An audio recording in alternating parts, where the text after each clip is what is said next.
Halo semuanya, pernah kepikiran nggak sih gimana caranya pemerintah atau dinas kesehatan bisa tahu kalau ada wabah penyakit yang mulai menyebar? Nah, di balik layar itu semua, ada sebuah sistem yang canggih banget yang jadi semacam sistem peringatan dini buat kita semua. Yuk, hari ini kita bedah tuntas otaknya surveillance epidemiologi. Jadi, ini dia pertanyaan kuncinya. Gimana para ahli kesehatan bisa tahu kapan, misalnya, kasus demam berdarah lagi naik-naiknya? Apa mereka punya semacam indera keenam gitu? Ya, nggak juga. Jawabannya itu ada di sebuah sistem yang terstruktur, dan inilah yang akan kita pelajari bareng-bareng.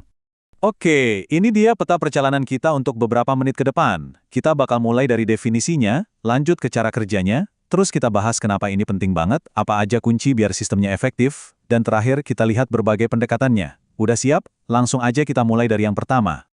Baik, kita mulai dari yang paling fundamental dulu ya. Sebelum kita ngomongin yang rumit-rumit, kita harus sepakat dulu nih soal definisinya. Jadi, apa sih sebetulnya yang dimaksud dengan surveillance epidemiologi itu? Oke, coba kita bedah definisi ini pelan-pelan ya. Menurut CDC dan WHO, ada 3 kata kunci yang penting banget di sini. Sistematis, terus-menerus, dan berorientasi pada tindakan. Jadi ini bukan sekedar ngumpulin data sesekali aja terus selesai, bukan. Ini adalah sebuah proses berkelanjutan yang tujuannya jelas untuk menghasilkan sebuah aksi nyata di lapangan. Entah itu mencegah wabah atau mengevaluasi program vaksinasi yang udah berjalan. Nah, sekarang kita udah tahu apanya, saatnya kita lihat bagaimana sistem ini bekerja. Coba deh, jangan bayangin ini sebagai sebuah laporan statis yang cuma ditaruh di atas meja. Anggap ini lebih kayak film yang terus berputar, sebuah siklus yang dinamis dari data mentah sampai jadi aksi nyata. Siklus ini biasanya dimulai dari pengumpulan data di lapangan, katakanlah dari puskesmas atau rumah sakit. Data mentah ini kan masih acak-acakan ya, makanya perlu diolah dan disajikan biar gampang dibaca. Setelah itu, baru dianalisis untuk dicari polanya, lalu diinterpretasikan artinya apa. Nah, hasilnya inilah yang jadi laporan dan rekomendasi buat para pengambil kebijakan.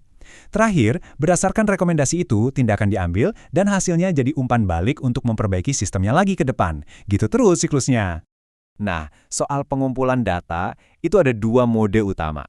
Ada yang namanya mode pasif, ini ibaratnya kita nunggu bola, jadi kita mengandalkan laporan rutin yang masuk dari Vaskes.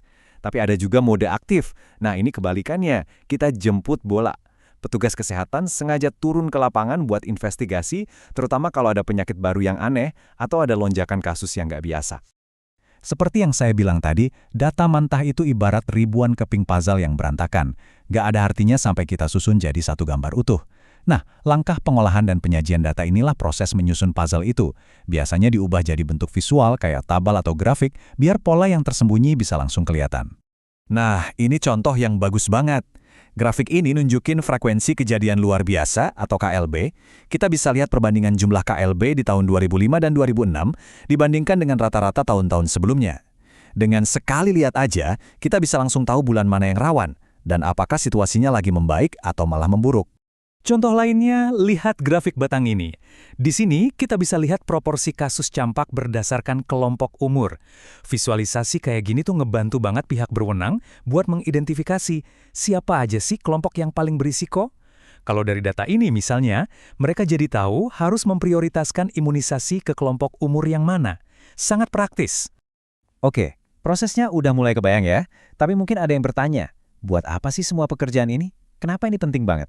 Nah, sekarang kita akan masuk ke inti permasalahannya, yaitu dampak nyata sistem ini buat kita semua. Menurut WHO, tujuannya itu sangat strategis. Dari mulai mendeteksi wabah sedini mungkin, sampai mengevaluasi apakah sebuah program kesehatan, kayak program imunisasi tadi, beneran efektif atau enggak. Poin kuncinya adalah, surveillance ini memungkinkan kita untuk jadi proaktif, bukan cuma reaktif nunggu masalah jadi besar dulu. Ini yang jadi dasar pengambilan kebijakan yang berbasis data, bukan cuma kira-kira. Tapi tentu aja nggak semua sistem surveillance itu sama kualitasnya. Ada sistem yang berjalan baik, ada juga yang nggak. Nah, supaya bisa berfungsi optimal, ada beberapa kriteria yang harus dipenuhi. Yuk kita lihat apa aja sih yang bikin sebuah sistem surveillance itu bisa dibilang efektif? Untuk mengukur kualitasnya, para ahli biasanya punya semacam acuan. Seringkali ini disingkat menjadi SMART. Mari kita bedah satu persatu ya, apa aja sih kriteria ini? Pertama adalah sederhana atau simplicity. Artinya, sistemnya itu nggak boleh ribet, harus gampang dijalankan sama petugas di lapangan, dari mulai cara ngisi formulir sampai cara ngelaporinnya. Kalau sistemnya terlalu rumit, ya bakal susah dijalankan secara konsisten kan? Kedua, fleksibel. Kita tahu kan, dunia kesehatan itu dinamis banget. Penyakit baru bisa muncul kapan aja. Nah, sistem yang baik itu harus bisa beradaptasi dengan cepat kalau ada ancaman baru, tanpa perlu merombak semuanya dari nol. Selanjutnya, dan ini krusial banget, tepat waktu. Dalam situasi wabah, informasi yang datang terlambat itu nilainya hampir sama dengan nggak ada informasi sama sekali. Jadi seringkali jauh lebih baik kita bertindak cepat berdasarkan data yang mungkin 80% akurat hari ini, daripada nunggu data 100% sempurna tapi baru ada minggu depan. Di sini, kecepatan itu benar-benar bisa menyelamatkan nyawa. Tentu aja, cepat doang nggak cukup, harus diimbangi juga dengan akurasi. Maksudnya, sistemnya harus cukup sensitif buat mendeteksi kasus yang ada, tapi juga cukup spesifik biar nggak salah mendiagnosis. Akurasi juga berarti sistemnya bisa diandalkan untuk memprediksi tren ke depannya. Dan yang terakhir adalah representatif. Data yang dikumpulkan itu harus benar-benar jadi cerminan kondisi nyata di masyarakat. Salah satu tantangan terbesarnya di sini adalah fenomena underreporting, atau banyak kasus yang nggak terlapor. Kalau ini terjadi, gambaran situasinya bisa jadi keliru dan menyesatkan. Oke, kita sampai di bagian terakhir. Penting buat kita tahu kalau nggak ada satu sistem yang cocok untuk semua situasi. Tergantung tujuannya, surveillance ini punya berbagai macam pendekatan atau spesialisasi yang beda-beda. Pendekatannya ini macam-macam. Ada yang fokus ke satu penyakit spesifik, misalnya surveillance TBC. Ada yang terpadu, biar lebih efisien dengan gabungin beberapa sistem. Ada juga yang berbasis lab. Ini penting banget buat deteksi varian virus baru. Terus ada yang namanya sindromik. Ini cerdas banget. Dia nggak nunggu diagnosis dokter, tapi langsung mantau gejala, misalnya lonjakan penjualan obat demam di apotek. Dan tentu saja, ada surveillance global yang menghubungkan semua negara di dunia. Jadi, kita sudah lihat betapa kompleks dan vitalnya peran sistem surveillance epidemiologi ini. Dia ini seperti penjaga tak terlihat yang terus memantau kesehatan kita semua. Nah, sebagai penutup, ada satu pertanyaan untuk kita renungkan bersama. Di dunia yang terus berubah ini, dengan ancaman penyakit baru yang bisa muncul kapan saja, mampukah sistem surveillance kita terus berevolusi untuk menghadapi tantangan di masa depan? Terima kasih sudah menyimak.